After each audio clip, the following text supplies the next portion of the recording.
Bienvenidos, hermanos, una vez más a nuestro estudio esta tarde. Vamos a iniciar hoy la primera parte, porque es un tema muy largo, acerca de la lluvia tardía. Para estudiar la lluvia tardía tenemos que también entender un poco la lluvia temprana. Pero vamos con la parte introductoria de este tema. En 1798 se produjo la herida mortal sobre el papado. Pero la profecía apocalíptica señalaba que esa herida se iba a curar. Eso está escrito en Apocalipsis 13. Y sí, después de 1802, gradualmente la iglesia fue recuperándose, porque en 1802 es cuando el gobierno francés autorizó el nombramiento de un nuevo papa. Y empieza allí esa carrera de recuperación, gradual pero efectiva. Algunos comentadores creen que el año 1929 es la fecha cuando el papado es recuperado, porque en el Tratado de Letrán, 1929, el dirigente italiano Mussolini le concede a la Iglesia Católica lo que es conocido como la Ciudad del Vaticano. Y la Iglesia Católica adquiere en ese año la propiedad de este territorio, de esta parte, que se convierte en la sede mundial de la Iglesia Católica, su centro de actividades y el lugar de donde ejerce su autoridad. Yo tengo mis reservas en cuanto a que esa sea realmente la curación del poder católico, porque es verdad que adquiere una sede mundial, es verdad que ahora tiene una figura religiosa, política, allí en esa ciudad del Vaticano, tiene una figura física, un elemento material, un asiento físico de donde ejerce su autoridad. Pero para esa fecha, los Estados Unidos se mantenía bien distante de la Iglesia Católica, muy distante.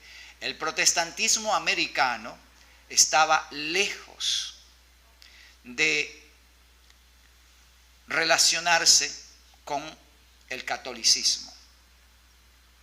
El catolicismo estaba en América, pero se mantenían como cuerpos completamente distantes, diferentes, separados. Y el papado no era bien visto en América. Incluso después de la Segunda Guerra Mundial, uno de los papas le escribió al presidente que estaba para ese entonces, Roosevelt, y pidió venir a América. Y la respuesta fue: usted es la persona que tiene menor autoridad para hablar de paz en el mundo, porque usted apoyó a Hitler. Y para comer con el diablo hay que tener una cuchara bien larga. Eso es un reflejo de lo que era el sentimiento general en los Estados Unidos. Y estamos hablando después de 1945. Así que 1929 marca un paso importante en la recuperación del poder católico. Pero no es todavía su recuperación total, porque todavía no es aceptado de nuevo como un poder gobernante en el mundo, un poder que rige, incluso toma decisiones que cambian la historia de pueblos. Todavía no tiene esa influencia. Pero, repito, es un evento que señala un cambio fundamental en la recuperación de la hegemonía católica en el mundo. Esto significa que la recuperación pudiera haber sido hasta 1963, cuando John F. Kennedy le tendió la mano, o hasta 1980, cuando Ronald Reagan lo permitió entrar a la Casa Blanca. Exactamente, esas son fechas muy importantes. El asunto es que Kennedy era católico y por supuesto va a favorecer a su ídolo, el Papa. Pero Ronald Reagan trabajó de cerca con el papado. De hecho, aunque no es un tema abierto, se cree que Reagan y el papado trabajaron juntos para el derrumbe del bloque soviético. Y es muy probable porque el bloque soviético tenía una política contra la religión, porque la doctrina del comunismo es que la religión es el opio de los pueblos. Así que al Papa le convenía liberar a su propio país, que en ese entonces era Juan Pablo II, liberar a Polonia de parte del yugo soviético, y a Reagan le convenía que se eliminara ese enemigo que tenían siempre allí en Rusia. Ok, bien, el Vaticano recupera gradualmente su influencia y el Papa se convierte en una figura cada vez más popular, especialmente con el anterior a este. Este es el Benedicto XVI. Sí, Benedicto XVI, ¿cómo que dijiste? Ratzinger. Ajá. Y empiezan a ganar cada vez más popularidad, mayor influencia. Con Juan Pablo II, este papa se hizo tan popular que ya han pedido su beatificación. Creo que, no estoy seguro si ahora ya lo beatificaron. Okay. Era algo increíble. Fue un hombre que viajó por todo el mundo y tuvo una influencia y la gente lo veneraba. Ratzinger no fue tan popular, pero este señor otra vez vuelve a crear esa imagen de popularidad, de acercamiento, de sencillez, de humildad y de popularidad en el mundo católico, aunque tiene sus ideas muy particulares. Mientras tanto, el gobierno americano cada vez se va abriendo más y más. De hecho, ya lo está haciendo abiertamente, en la forma directa. Y estos tres gobernantes, cuanto menos, sé que se han presentado al Vaticano para rendirle sus honores al Vaticano, al papado. En el tiempo de Bush, el hijo, América tiende las manos a Roma. Se invitó a Ratzinger a venir al Vaticano. Ya antes lo había hecho Reagan, pero ahora le da un tratamiento de rey al Papa. Y cuando le preguntaron, ¿y qué usted vio? ¿Qué sintió cuando vio al Papa? Vi como al Hijo de Dios en esta tierra. Vi como si fuera Dios. Wow, tal fue su percepción. Hay una cosa, antes Ajá. Reagan no invitó al Papa. Él vino a Estados Unidos, pero Reagan le ofreció llegar a la Casa Blanca. Ok. Pero en este caso sí fue, en la anterior, Sí fue diferente. Invitado especialmente para venir. Ya, eso es importante, muy bien la observación. Porque una cosa es que el Papa venga por iniciativa propia, porque aquí hay millones de católicos, para visitar a su gente, y otra cosa que el presidente, como hizo Bush, lo invite personalmente y lo traiga como invitado especial a los centros de poder de los Estados Unidos. Y eso fue lo que ocurrió justamente en esa oportunidad. Los protestantes de los Estados Unidos serán los primeros a entender las manos a través de un doble abismo al espiritismo y al poder romano. Y bajo la influencia de esta triple alianza, ese país marchará en las huellas de Roma, pisoteando los derechos de la conciencia. Yeah. Esta profecía, hermanos, lo estamos viendo con nuestros propios ojos en su cumplimiento. Es algo impresionante. Lo que acabamos de mencionar acerca de Roosevelt, ahora vemos el trato tan distinto. El otro presidente, el que sigue a Bush, vean ustedes, dándose la mano, compartiendo muy de cerca con el papado. Lo que antes, como dijo el presidente, hay que comer una cuchara bien larga, ahora es bien corta. Comen juntos en el mismo plato prácticamente. Todo eso significa que la profecía se está cumpliendo al pie de la letra. Los Estados Unidos, este país protestante por excelencia, fundado por protestantes y que ha alcanzado la grandeza por su gobierno republicano y su principio protestante, ahora se da la mano con el papado. Cumplimiento de la profecía. Eso nos pone sobre aviso porque esto ya viene ocurriendo desde hace años atrás. Imagínense el tiempo de Bush y antes de Bush con Reagan. Ahora vean ustedes, aquí tenemos Bill Clinton, Bush padre y Bush hijo. Y este es el cadáver de Juan Pablo II. 3 presidentes, o sea, un presidente y 2 expresidentes de los Estados Unidos de rodillas ante el cadáver del Papa. ¡Wow!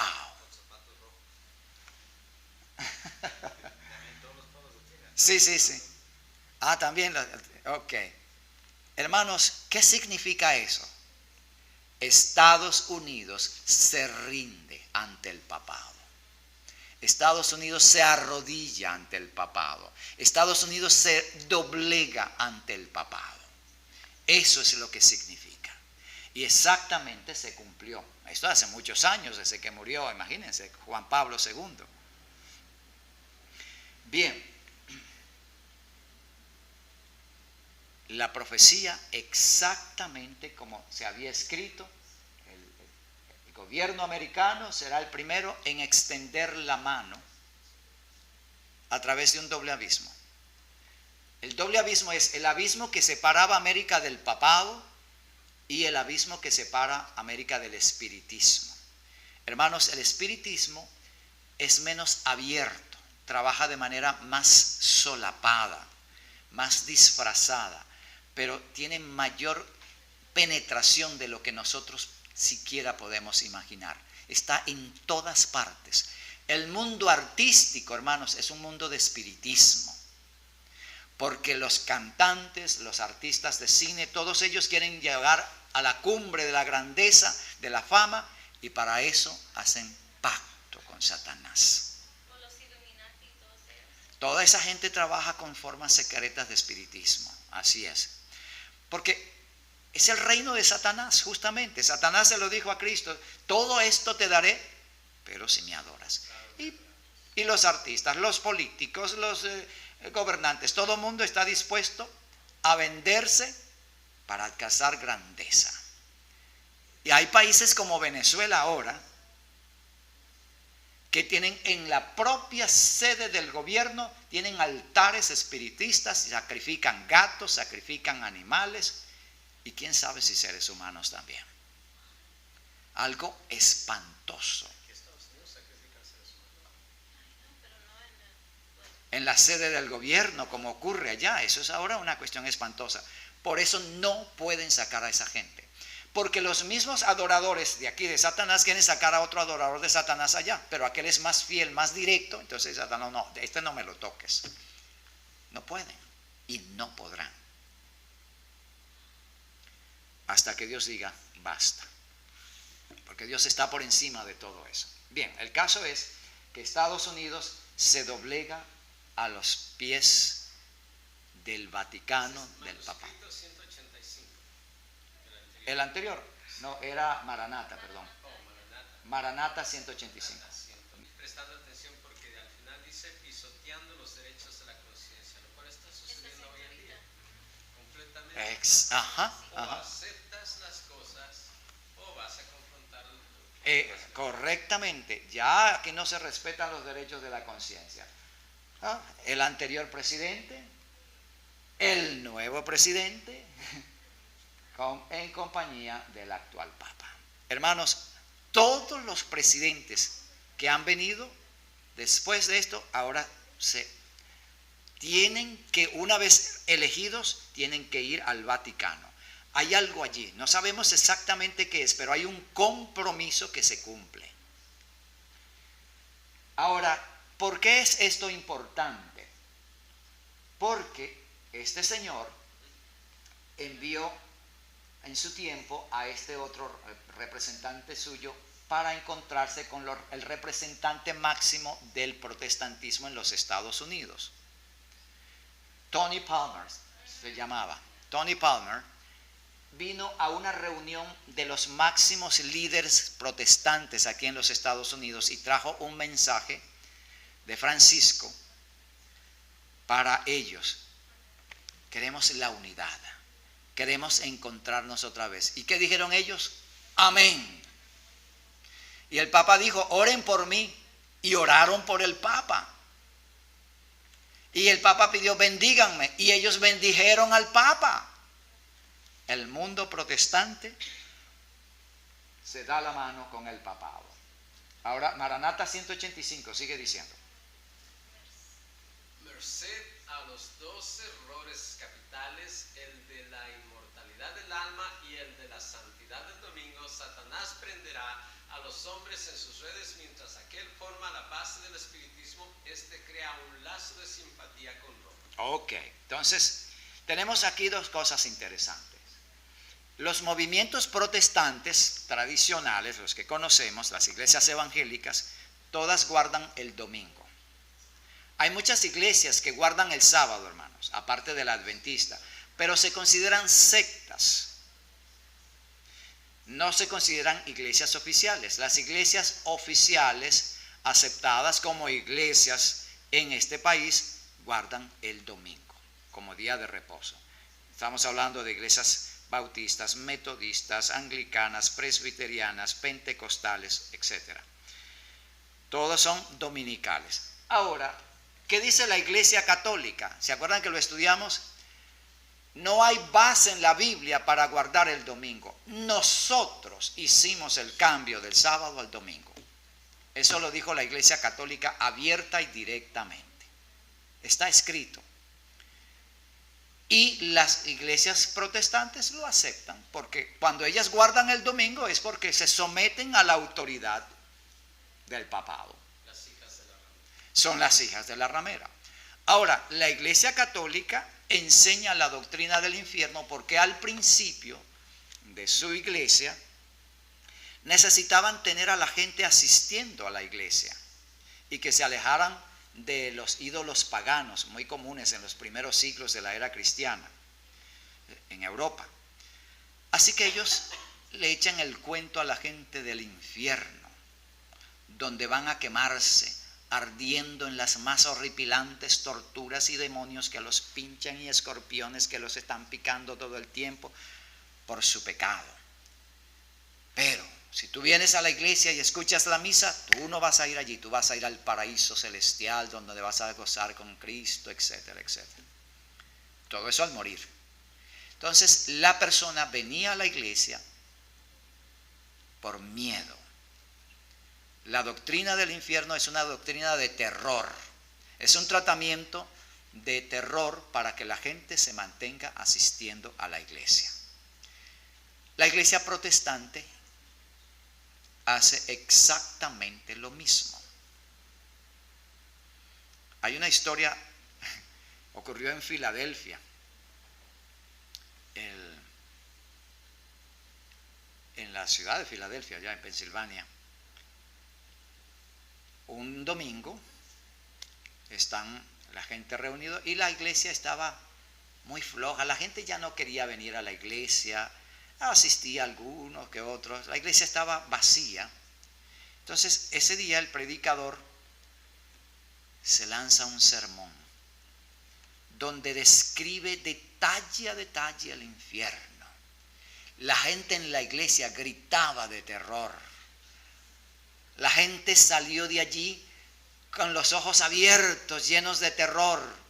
Al siguiente domingo no cabía un alma en la iglesia, full, porque el infierno los hizo volver a la iglesia. Funcionó. De hecho, se toma eso para explicar cómo el lenguaje puede influir sobre las masas. Así es, la iglesia utiliza la enseñanza del infierno con ese propósito, pero para enseñar el infierno tienen que creer en la inmortalidad del alma. ¿Sí? Y es una doctrina que se enseña en la iglesia católica y en las iglesias evangélicas. Y a partir de allí se enseña entonces la existencia del infierno.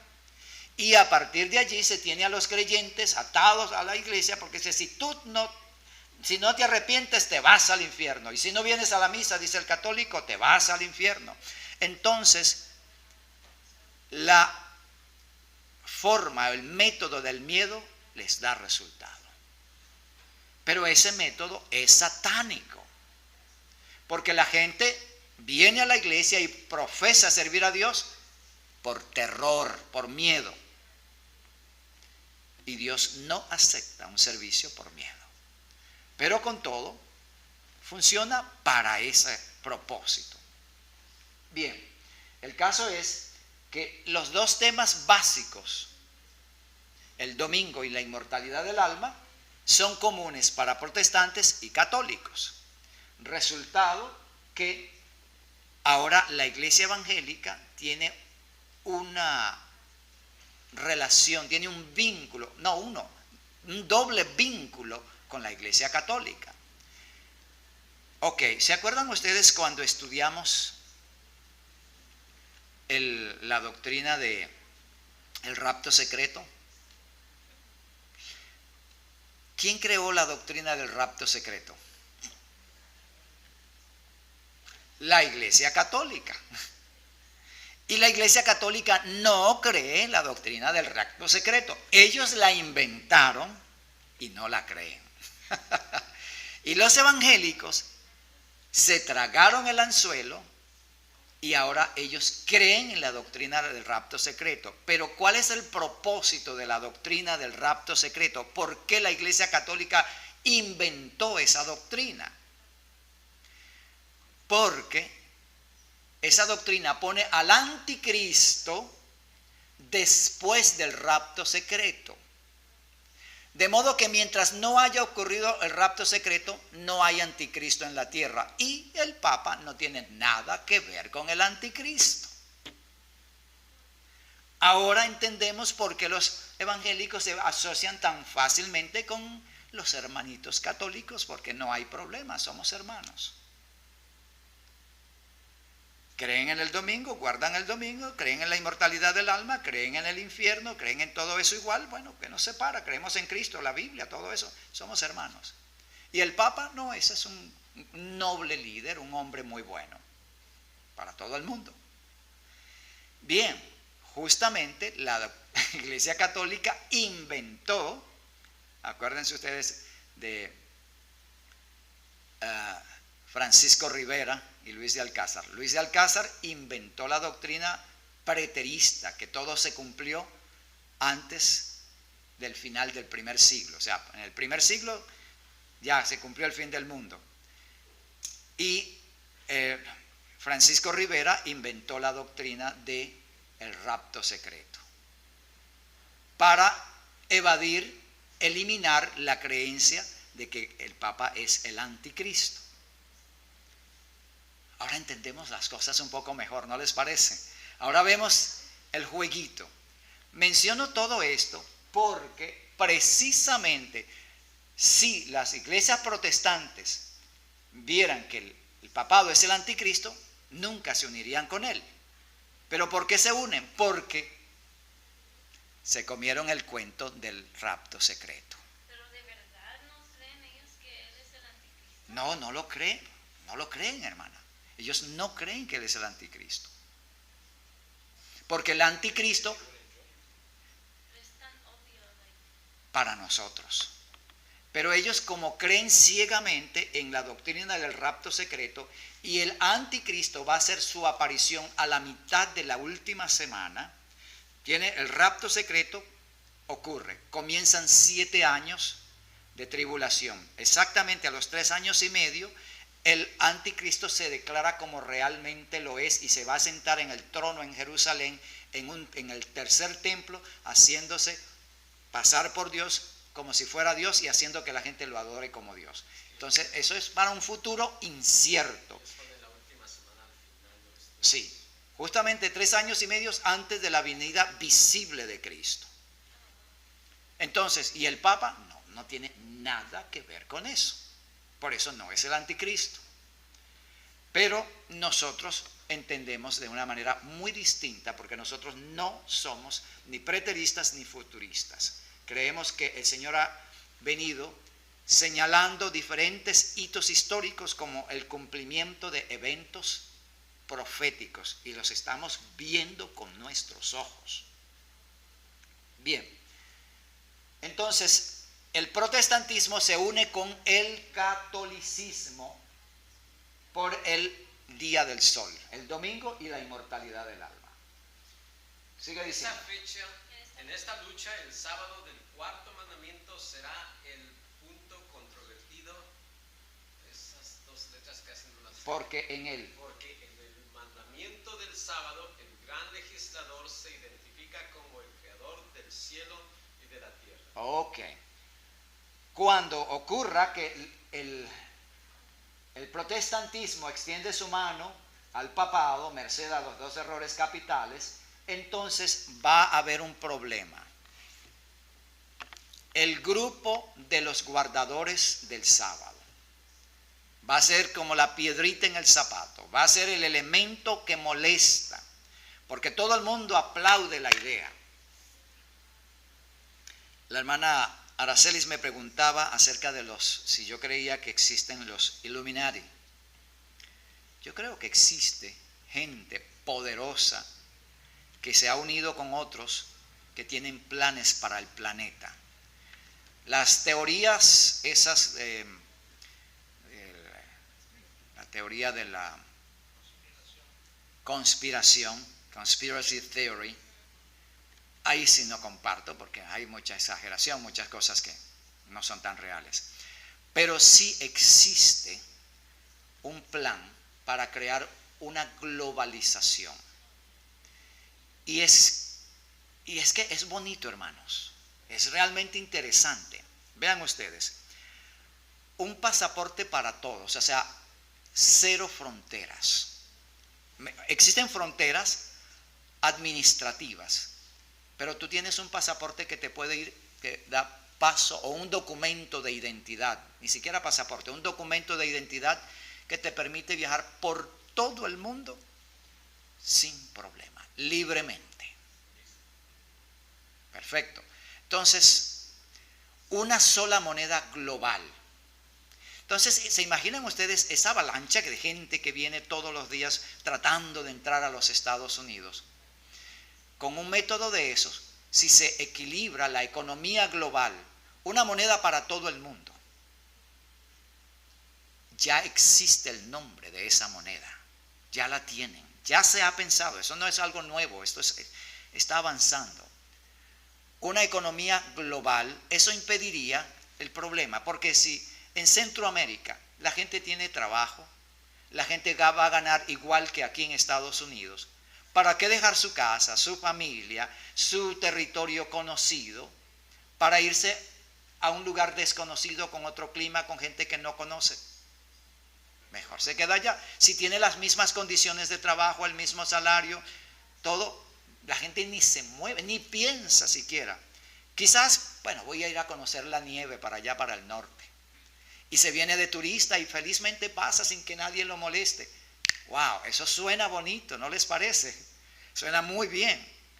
Una economía global, una sola moneda. Así que yo voy y pago con mi tarjeta todo. Donde vaya, China, África, cualquier parte, lo mismo. Y un solo líder político mundial, un presidente mundial. eso elimina los problemas políticos. China contra Estados Unidos, Rusia contra Estados Unidos, es esa tensión que ya se van a ir a la guerra, que ya no se van. Se acaba esa situación, porque hay un sistema político global, un sistema económico global, pero ahora viene la parte crítica, un sistema religioso global, con un líder religioso mundial. ¿Y quién va a ser el líder religioso mundial? Ya existe, es el Papa, el líder religioso mundial. Y la gente lo quiere. La iglesia anglicana dijo, necesitamos un líder mundial, y ese hombre es el Papa. Y de otras iglesias aplauden eso, necesitamos esa clase de líder, una figura representativa que vaya por todas partes unificando, sosteniendo, levantando el ánimo de los creyentes. Bueno, si tenemos una religión, no una religión, sino una organización religiosa mundial que agrupe a todas las demás, donde sí, tú eres bautista, tú eres metodista, tú eres anglicano, no hay problema, pero todos somos hermanos, tenemos los mismos principios, entonces compartimos. Suena bonito, hermandad, fraternidad, eso suena maravilloso. El problema son los guardadores del sábado, porque nosotros no vamos a estar de acuerdo con eso. Siempre hay un renegado que se resiste a aceptar la unidad. Y por eso hay que eliminarlos. Desde el punto de vista humano tienen razón. Porque vamos en contra directamente de una visión de solución mundial, de solución global. Y esta globalización va a trabajar para eliminar los problemas que están causando el desequilibrio en la naturaleza, calentamiento global y todo eso. Hermano, yo ya he escuchado a personas que yo conozco, ateas, que dicen, bueno, aunque yo no soy religioso y no tengo esas creencias, si tuviéramos al Papa como líder, también sería bueno porque a él apoya a todos los proyectos y todo para controlar el clima, los animales, el mar. Así es. Quiere lo mejor para toda la humanidad. Exactamente. Ya esa corriente es muy fuerte, hermanos, y existe. Bien. Y luego, un día de reposo mundial. ¿Cuál va a ser? El domingo. Hacia allá vamos, hermanos. Esa situación existe. ¿Perdón? Aquí se escucha mucho en Estados Domingo es el Unidos. día de la familia. Sí, ya, correcto. Bien. La ley dominical. Para lograr ese objetivo, una vez que se consume y se concrete la unificación de las iglesias protestantes con el papado, que es la condición inicial, mientras no se dé ese paso, no se puede dar este.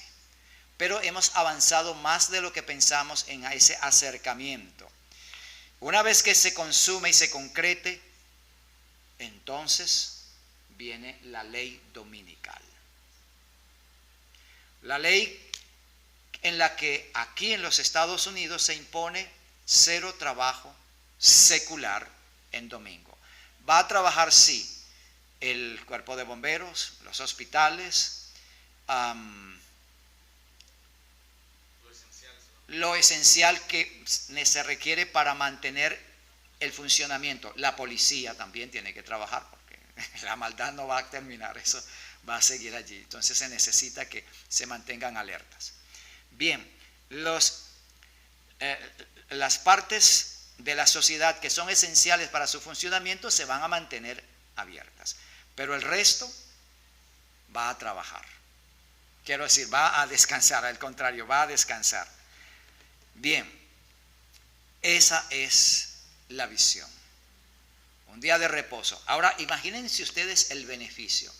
El tráfico. Millones y millones de vehículos no trabajan en domingo. La producción de gases se ve grandemente reducida con un solo día de parar todo el tráfico. Imagínense las toneladas o los millones de metros cúbicos de gases que se reducen. Ese día no se producen. ¡Wow! Las grandes industrias que pueden pararse, porque hay las que no pueden pararse, también se detienen. Porque para ir a la iglesia no hay problema, porque en cada esquina va a haber iglesia. Así que no hay problema. A cualquier iglesia tú puedes ir. Porque todos somos hermanos, todos guardamos el domingo, todos tenemos una misma esperanza y un mismo líder mundial, así que todos, tranquilos. Bueno, no tengo mi iglesia aquí cerca. Bueno, pero ahí está la iglesia católica, me meto allí. Al paso de mi casa, quiero decir, a una cuadra de mi casa tengo una iglesia, no hay problema. Así que no necesito mover el carro, no hay ninguna dificultad. Segundo, el domingo es para el bienestar de la familia. El domingo, el día de la familia. Un día para estar juntos, para que el padre esté con la madre y con sus hijos, para ir juntos a alabar a Dios a la iglesia, para luego comer juntos en la casa, compartir. Y eso suena bonito. Y es una necesidad cuando vivimos en una sociedad que ahora ha autorizado el matrimonio gay. Recordemos que el catolicismo es opuesto al matrimonio gay. Y eso me parece bueno. En todo caso, el punto es que se va a rescatar la familia. El esposo, esposa e hijos. No esposo, esposo e hijos. Eso no existe. Bien, el rescate de la familia es una gran necesidad y un día de reposo mundial es la vía de lograr ese objetivo. Bueno, todo eso suena muy bien, pero el problema es que es una imposición contraria a la ley de Dios. Leemos. Al paso que el movimiento en favor a la imposición del domingo se vuelva más audaz y decidido, la ley será invocada contra los que observan los mandamientos. Ok, se establece la ley dominical. Al principio es una ley muy suave. Bueno, simplemente la ley establece que cada americano debe asistir a la iglesia en domingo y dedicarlo a la familia. No te obligan a trabajar el sábado, pero es obligatorio reposar el domingo. Al principio no va a ser problema, porque si me dicen no trabajes el domingo, yo tranquilo me quedo en mi casa durmiendo o estudiando, haciendo cualquier otra cosa allí escondidito. No voy a sujetarme externamente internamente a la ley. Pero no hay problema en no trabajar el domingo. ¿Cuál es el problema? Trabajar el sábado. Reposar el domingo no es ningún problema. Es que si alguno de ustedes quiere pasarse el domingo en cama, ¿hay algún mal en eso? No. El problema es trabajar el sábado. Mientras no nos impongan trabajar el sábado, allí todo marcha bien. Así que en la primera fase de la ley dominical no va a haber problema. Pero cuando el gobierno vea que hay personas que siguen guardando el sábado, entonces van a invocar la ley contra esto. Bueno, hay una ley aquí que ordena reposar el domingo como día de reposo dedicado a Dios. Pero esta gente, estos sabáticos, observan, es el domingo y ellos quieren guardar, guardan es el sábado y quieren guardar el sábado y no otro día. Esta gente no está respetando la ley y allí comienzan nuestros problemas, porque ahora se va a apretar la tuerca y nos van a crear estos problemas. Se les amenazará con multas y encarcelamientos a algunos de los Se les ofrecerán. que les ofrecerán puestos de influencia y estas ventajas para inducirlos a que renuncien a su fe. Pero su respuesta será: probemos Pruébesenos. Pruébesenos nuestro error por la palabra de Dios. Ya. Interesante. Primero es amenazas, ¿ok? Si tú no guardas el domingo, entonces vas a ir a la cárcel. Mira, vas a perder tu trabajo. Se te van a quitar los beneficios sociales. En fin, o se le ofrecen, mira, si tú guardas el domingo, te va a aumentar el salario, vas a tener un puesto más alto. En fin, todos los medios, amenazas o promesas para hacer que la gente que guarda el sábado empiece a guardar el domingo. Pero la respuesta va a ser: pruébenme con las escrituras que yo estoy en un error. Con la Biblia. Muéstrenme que la Biblia que yo estoy en un error y les guardaré. Y por supuesto no pueden hacerlo, y esto enfurece a esta gente. Porque ellos van a argumentar, pero es que Jesús resucitó en domingo. Pero ese no es el mandamiento de Dios. Bueno, pero es que los apóstoles guardaron el domingo. No, eso es falso, y le mostramos con la Biblia que es falso. Los apóstoles nunca guardaron el domingo. Y así sucesivamente. En la familia. Cegados por Satanás, habrá padres y madres que serán duros y severos con sus hijos, creyendo los patrones o patronas oprimirán A los criados. los criados que observen los mandamientos. Los lazos de cariño se aflojarán, se desheredarán y se expulsarán de la casa a los hijos. Se cumplirán a la letra las palabras de San Pablo: todos los que quieran vivir piadosamente en Cristo Jesús padecerán persecución. Terrible, ¿no? Wow. En la misma familia, o sea que no es un problema solamente con el gobierno y la ley. Ahora en la misma familia se va a producir una situación crítica, donde los padres van a hacer usar toda la presión posible para que los hijos guarden el domingo. E incluso también habrá hijos que querrán influenciar sobre los padres. Todo eso va a ocurrir. El caso es que, como dice aquí, los lazos del cariño se aflojarán. Ya no se va a respetar el afecto fraternal, el cariño de los padres. Todo eso va a cambiar. En aquel tiempo de persecución, la fe de los siervos de Dios será probada duramente. Ya. Es un tiempo de prueba difícil, hermano. Ustedes no tienen idea. Ahora mismo, ok, se habla de que hay el The Big One, el terremoto grande, se espera, pero no llega. Y el Señor va a mantener las cosas así. Ahí van a haber algunos temblores, puede haber uno más grande, pero el final no llega todavía, porque esto tiene que ocurrir. El punto es que en realidad la crisis para el pueblo de Dios viene con la ley dominical. Ese es el tiempo de prueba, la gran terrible prueba para el pueblo de Dios. Allí es donde cada uno va realmente a manifestar lo que es.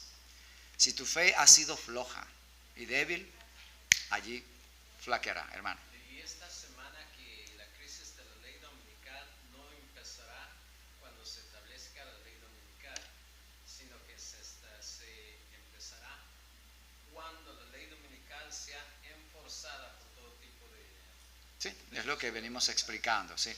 Que al principio va a ser algo presentado como una necesidad sociohumana y por la naturaleza para salvar al planeta.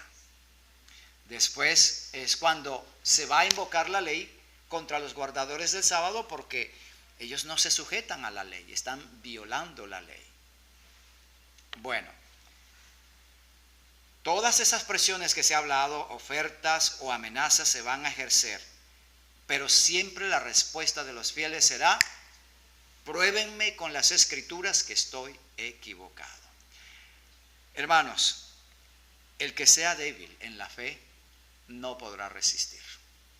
El que no haya muerto a su propio ego no resistirá.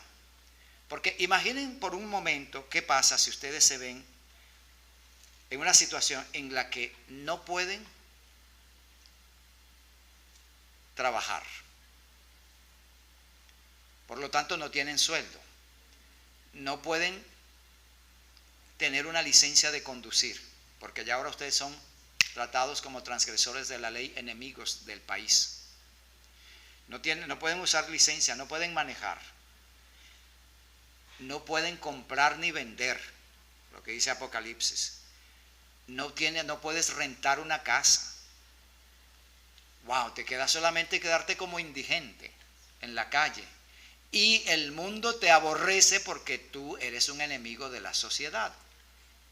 El indigente pues se para por ahí a pedir algo y le dan.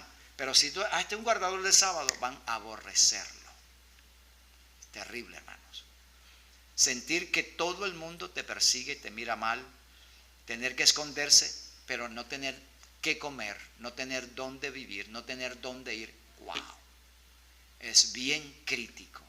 Ahí es donde se necesita una fe capaz de resistir el hambre, la sed, el cansancio y la demora. Esa fe necesitamos. Pero esa fe debe construirse ahora. Cuando llegue aquel tiempo es demasiado tarde. Ya no habrá chance para edificar esa fe. Es ahora cuando debemos edificar esa fe. Es decir, acostumbrarnos a depender de Dios y solo de Dios, a esperar y confiar solo en Dios. Ello a través de la oración, a través del estudio de la palabra de Dios, a través de una vivencia íntima con el Señor Jesús. Es así como edificamos ese tipo de fe. Y siendo fieles ahora en lo poco, siendo fieles en las cosas pequeñas, nos vamos preparando para ser fieles en las cosas más grandes. Pero si ahora fallamos en el diezmo, si ahora fallamos en la puntualidad en la iglesia, son cosas muy pequeñas, pero tienen un gran significado a la hora de edificar el carácter. Acuérdense que el carácter es el conjunto de hábitos que desarrollamos a través de la práctica diaria. Entonces, si hemos formado hábitos de ser laxos, de ser flojos en la vida espiritual, no nos importa mucho llegar tarde a la iglesia, y si no, no voy a la iglesia. No somos fieles en cosas como la dieta. De vez en cuando uno por allí escondido se come su pollito. No somos fieles en cuanto al diezmo. Bueno, después doy esto, voy a dar un poquito nada más. No somos fieles en esos principios elementales. Cuando llegue la prueba, estamos acostumbrados a hacer eso, y eso es lo que nos va a arrastrar a aceptar la ley dominical, porque no existe fe en nosotros, no existe confianza en Dios. Nunca aprendimos a depender de Dios, nunca aprendimos a confiar solo en Dios, y en aquella hora de prueba no confiamos. Y bueno, Dios sabe que yo tengo que mantener una familia, Dios sabe que yo tengo que pagar la renta, Dios sabe que yo tengo que pagar el seguro del vehículo, del carro. Yo no me puedo quedar. La famosa expresión, Dios conoce mi corazón. Exacto, Dios conoce mi corazón, Dios sabe que yo lo amo, pero yo tengo que hacer algo, yo tengo que trabajar y aguardar el domingo. ¿Dónde recibe la señal esa persona? En la mano. En la frente es el que está convencido que el domingo es el día de reposo. En la mano la recibe el que sabe que el domingo no es el día de Dios, pero por esa condición la obedece. Por conveniencia, así es. Ahora, hermanos, ese tiempo viene. Hermanos, algo muy interesante que he entendido muy bien. Dios nunca jamás te va a rechazar. Jamás. Tú lo rechazas a Él. Esa es la realidad. No es que Dios me saca de su iglesia porque yo soy infiel, Dios me bota. No, por ser infiel yo me voy de la iglesia. Dios nunca me saca de la iglesia. Yo me voy de la iglesia porque soy infiel. Así es. Bien, vamos a dejar hasta aquí por hoy. ¿Alguna pregunta en lo que hemos estudiado? Hermano Antonio.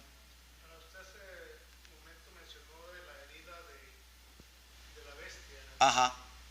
¿Cuándo es curada? A lo que yo tengo mi idea, pero me gustaría escuchar. Ok.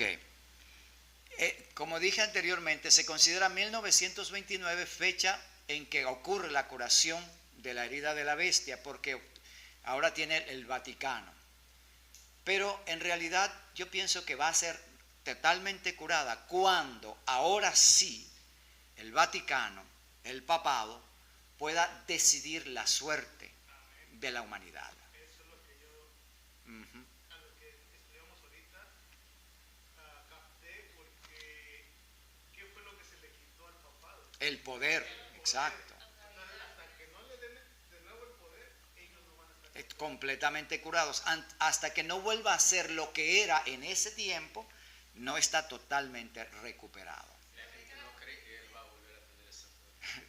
Lo es casi, ya casi lo tiene, lo está teniendo. Sí. Hermana María. Que la profecía dice, la que era, No es y será, así es. servidora otra vez como era. Ujú.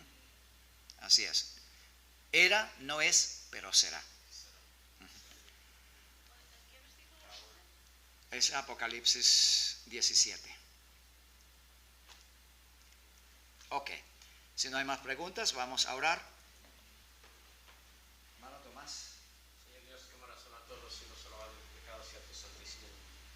En esta tarde, a través de nuestros salvadores, nuestro Señor Jesucristo, tu Hijo enfermado, venimos ante ti tus rodillas para implorarte de todo corazón que nos des la sabiduría necesaria para poder escudriñar tus sagradas escrituras y pensar y meditar detenidamente en cada una de las letras que leamos para poder comprender completamente los tiempos que vivimos y para poder fortalecernos en fe y poder estar henchidos de tu conocimiento y que en su momento seamos henchidos de tu Santo Espíritu para poder resistir los problemas que se vienen encima. Entrándote y suplicándote de todo corazón que nos ayudes a prevenir a otros y enseñar tu santísima palabra conforme la estamos conociendo, para poder así arrebatar a otros tizones del fuego de la maldad. Vamos suplicando de todo corazón que nos ayudes a crecer en este aspecto y podamos ser conscientes de los momentos en que estamos viviendo.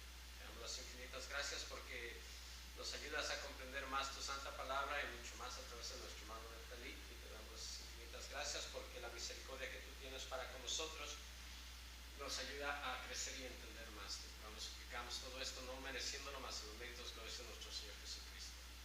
Amén. Amén.